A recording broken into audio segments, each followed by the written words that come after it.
সম্মানিত দর্শক শ্রোতা, দেশ এবং দেশের বাইরে থেকে আপনারা যারা সংযুক্ত আছেন, আমাদের ভিডিও দেখতেছেন এবং শুনতেছেন, সবাইকে আন্তরিক প্রীতি ও শুভেচ্ছা জানিয়ে শুরু করছি আজকের প্রতিবেদনে অংশ নেওয়া এই ডিভোর্সি আপুটির জীবনের গল্প কথাগুলো আজকে আপনাদের মাঝে তুলে ধরবো। কেন এসেছে প্রতিবেদনে বিস্তারিত আলোচনা থাকছে। তো আপুটি দেখতে খুবই চমৎকার, ওনার উচ্চতা ভালো, 5 ফুট 4 ইঞ্চি, স্বাস্থ্য মিডিয়াম, গায়ের রং ফর্সা, বর্তমান বয়স 27।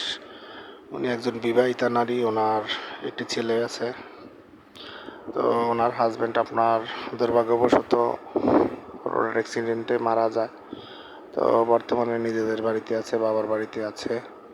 তো ওনার ছেলেটি পড়াশোনা করছে, আর উনি বর্তমানে একটি প্রতিষ্ঠানে আপনার চাকরি বাকরি করে, ছোট একটা পোস্টে। তো ওইখান থেকে যতটুকু স্যালারি পায় তাতে তার হয় না, টানা হেঁচড়ার মধ্যে জীবনযাপন করছে। ওনার বাবা একজন ক্ষুদ্র ব্যবসায়ী, ওনার মা অসুস্থ। পরিবারে আর একটা বোন আছে, বোনটির বিয়ে হয়ে গেছে।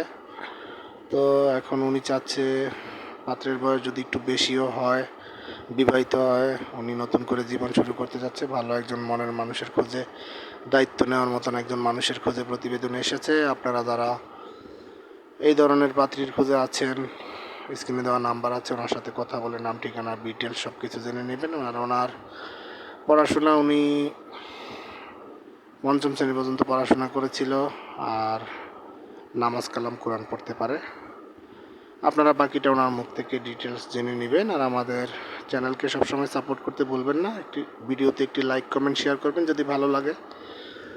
চ্যানেলটিকে সাবস্ক্রাইব করে রাখবেন, সবসময় সাপোর্ট করবেন সেই প্রত্যাশা নিয়ে আজকের মতো বিদায় নিচ্ছি। ভালো থাকুন, সুস্থ থাকুন, স্বপ্নের ছোঁয়া চ্যানেলের সাথে থাকুন। আসসালামু আলাইকুম।